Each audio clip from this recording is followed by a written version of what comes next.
ជ្រើសរើសផ្លូវសម្រាប់ចិត្តសម្រាប់ខ្លួននឹងគឺដោយមានការបាត់ទឹកចិត្តនិងខូចចិត្តរឿងស្នេហាប្រិមត្តជន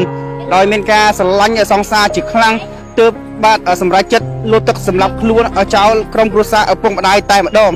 នេះគឺជាស្នេហាបញ្ជាក់ភាពការស្មោះត្រង់របស់នារីម្នាក់អាយុ25ឆ្នាំបញ្ចប់ជីវិតខ្លួនឯងដោយចង់បញ្ជាក់ឲ្យបាទគូស្នេហ៍នឹងបានឃើញថាគាត់ពិតជាស្រឡាញ់មិនអាចខ្វះបរិសុទ្ធម្នាក់នឹងបានមែនបាទឥឡូវនេះគាត់បានស្លាប់បាត់បង់ជីវិតហើយប្រិមត្តជននៅក្រៅស្ពានច្បារអំពើតែម្ដងឥឡូវកំពុងតែមានការភ្ញាក់ផ្អើលយ៉ាងខ្លាំងតែម្ដងប្រិមត្ត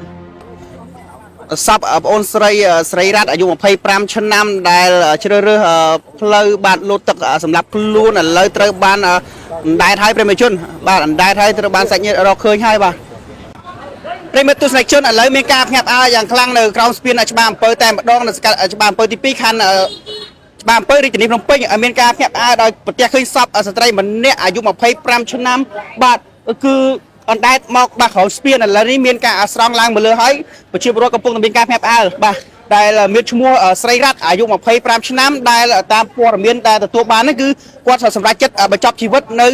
លើស្ពានកោះនរាបាទនៅវេលាយប់ម៉ោងថ្ងៃទី4បាទឥឡូវនេះសពបណ្ដែតហើយប្រិមត្តជនហើយចង់ដឹងរយណាទស្សនវិជ្ជាទាំងអស់គ្នាឈ្មោះគាត់ឈ្មោះអីគេដែរអូខ្ញុំ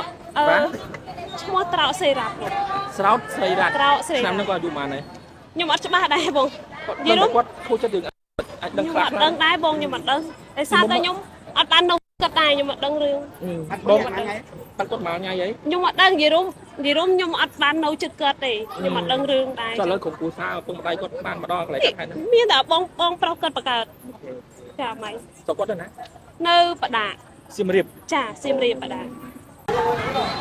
បាទសពត្រូវបានលើកស្រង់ចេញពីទឹកឲ្យប្រិមត្តជនបាទបង្កមានការភ្ញាក់ផ្អើលមែនទែនបាទទៅដល់បងប្អូនបាទប្រជាពលរដ្ឋរស់នៅក្បែរនៅចំណុចទីតាំងបាទកន្លែងសពអណ្ដែតហ្នឹងតែម្ដងប្រិមត្ត